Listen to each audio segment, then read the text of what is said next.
You have some extra money, you like or you're interested in Dark Souls the board game, you see the core sets and you wonder, which one should I buy? You have come to the right video.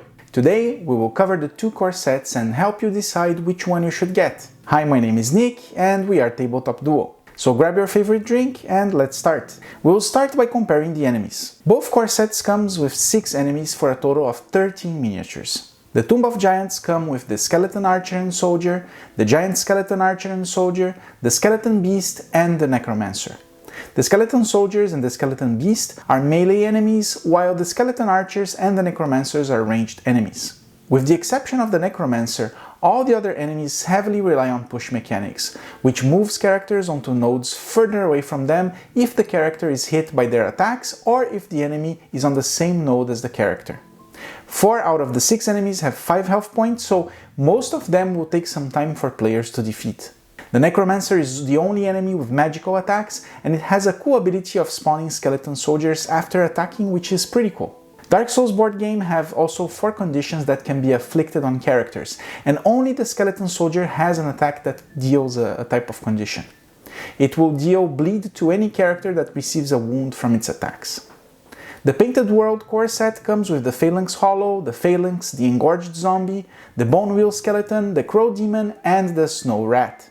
All of these enemies attack on melee, but the Phalanx and the Phalanx Hollow can attack within 1 node of range, and the Snow Rat and the Crow Demon uses Leap to instantly jump onto the node the target character is in, making positioning and movement very important before and after attacking and defending. The Engorged Zombie is the only enemy that has a melee magical attack. Most enemies have 1 health point, so they are not that tanky, but they come in bigger quantities during the encounters. We also have the famous Bone Wheel Skeleton, one of the most iconic and also super annoying enemies in the games. It attacks twice in a row, doing push damage to enemies in the same node, and it has a higher dodge difficulty. They are weak, so just like in the game, block its attacks and then hit it hard. And the Snow Rat deals poison condition to any characters that receives a wound from its attacks. On this aspect, if you're looking for more enemy attack pattern variations, the Painted World is a more interesting choice. The enemies demand much more positioning, some leap, attack from mid-range, or are harder to dodge. The miniatures are also very different one from another, so every encounter really looks great and diverse. Now, if it's your first time playing the game, the enemies of the Tomb of Giants helps you learning the game faster, as they mostly use just push-based attacks. Since the game has already a lot of rules, not having to care too much about positioning is good. Just be aware that you'll be moved around like a ball in a pinball machine. The skeleton miniatures also look great, and the Necromancer new ability will shake things up a little bit.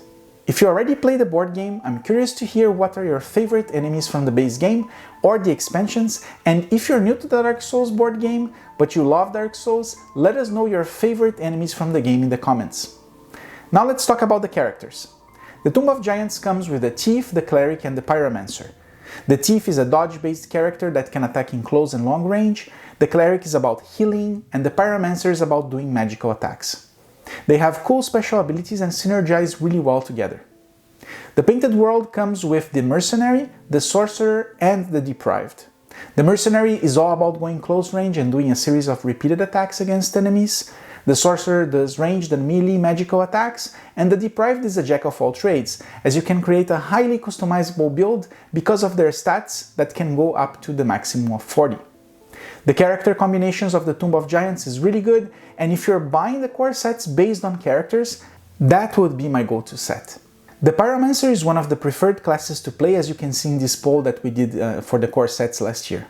Oh, and just a side note for characters, although this core set comes with 3 characters, you can play the game with up to 4 characters if you find another one to play. Also, if you're interested in a full review of each core set, we did a video for each one of them, which you can find in this video's description. And if you would like to support our channel, consider clicking on the super thanks. We really appreciate it, and it will just help us creating more awesome content for you. Next, we're going to be analyzing the mini and the main bosses. The Tomb of Giant comes with the Black Knight mini boss and the iconic Gravelord Nito as the main boss. The Black Knight is a very dangerous foe since its attacks have a range of 2.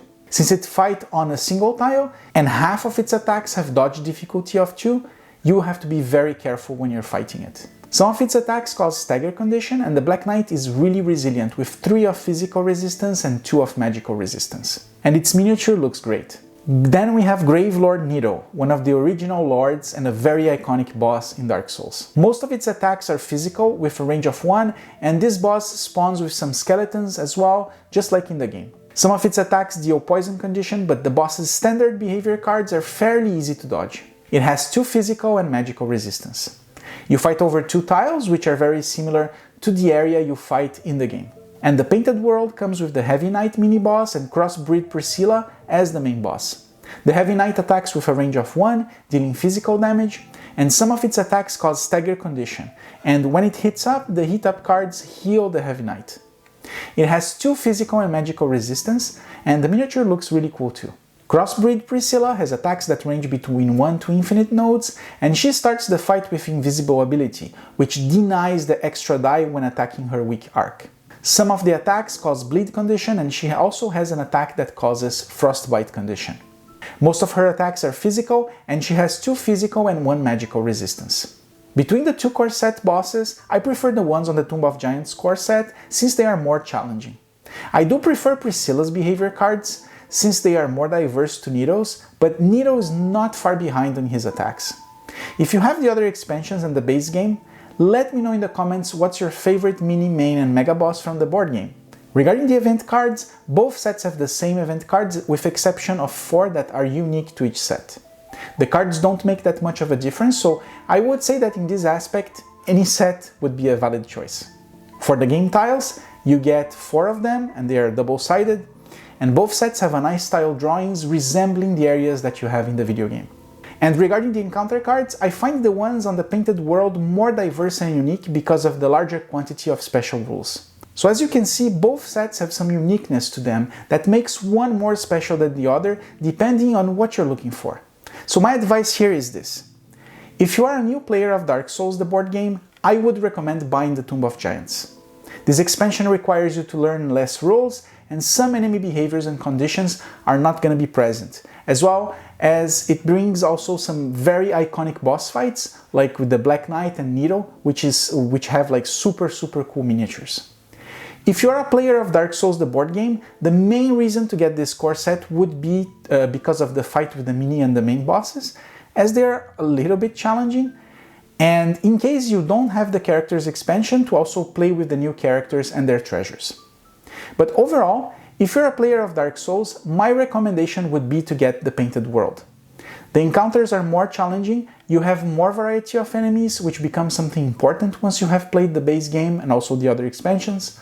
You have also all the conditions that can be found in this expansion via bosses or regular enemies.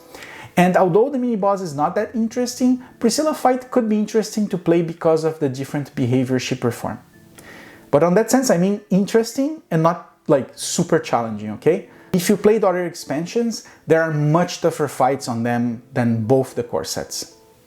It's also interesting for you in case you don't have the characters expansion, so you get to play with the Mercenary, the Sorcerer, and the Deprived. I'm curious to hear your thoughts, and if you're planning to buy one, leave a comment with which one would you be getting. We are planning a new Dark Souls how to play video focusing on the new core sets and also painting tutorials, so consider subscribing to receive the latest updates whenever we post new videos of the Dark Souls the board game. So thanks for watching and see you next time. Bye!